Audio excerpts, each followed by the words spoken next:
नमस्कार, मैं हूं आपके साथ अंजना शर्मा और आप देख रहे हैं देवी पूजक टाइम्स। आइए एक नजर डालते हैं इस वक्त की खास खबर पर। इजराइल के गाजा पर हमले से आलोचकों के निशाने पर आए बाइडन, लड़ाई को लेकर बदले सुर। इजराइल हमास के बीच जारी युद्ध में हो रही हिंसा और मौतों को लेकर अब अमेरिकी राष्ट्रपति जो बाइडन भी आलोचकों के निशाने पर आ गए हैं। दरअसल कई उदारवादी समूह, मुस्लिम समुदाय और अरब अमेरिकी लोग बाइडन के विरोध में स्वर तेज कर रहे हैं। दरअसल बाइडन खुलकर इजराइल का समर्थन कर रहे हैं। यही वजह है कि बड़ी संख्या में अमेरिका में जो लोग बाइडन की आलोचना करने लगे हैं, अब उन आलोचना का दबाव कहें या घरेलू राजनीति, जो बाइडन भी गाजा पट्टी में मानवीय मदद के लिए कुछ समय के लिए लड़ाई रोकने की अपील की है। बाइडन ने इजराइल और हमास से अपील की है कि बंधकों की रिहाई और गाजा पट्टी में मानवीय मदद के लिए दोनों पक्ष कुछ समय के लिए लड़ाई रोकें। हालांकि बाइडन ने पूर्व सीज फायर की बात नहीं की।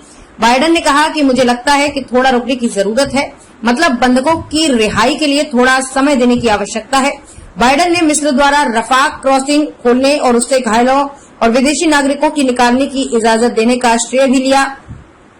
बता दें कि मिस्र ने बुधवार को गाजा पट्टी की सीमा पर मौजूद रफाह क्रॉसिंग को खोल दिया, जहां से कुछ अमेरिकी नागरिक और गंभीर रूप से घायल लोगों को मिस्र जाने की इजाजत दी गई।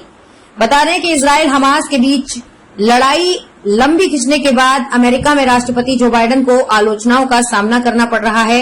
हाल ही में अमेरिका के मिनेसोटा में फंड जुटाने के लिए एक राजनीतिक कार्यक्रम हुआ था, जिसमें राष्ट्रपति जो बाइडन को विरोध का सामना करना पड़ा।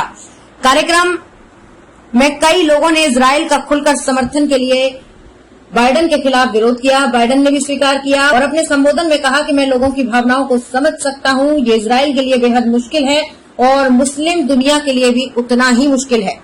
बाइडन ने कहा कि वो इजराइल और फिलिस्तीन के लिए दोनों देशों के समाधान का समर्थन करते हैं, लेकिन वो इजराइल के बर्बर आतंकी हमले का जवाब देने का भी समर्थन करते हैं, जिसमें इजराइल के 1400 नागरिकों की मौत हो गई। वहीं इजराइल के जवाबी हमले में अब तक 9000 से ज्यादा लोगों की मौत हो चुकी है।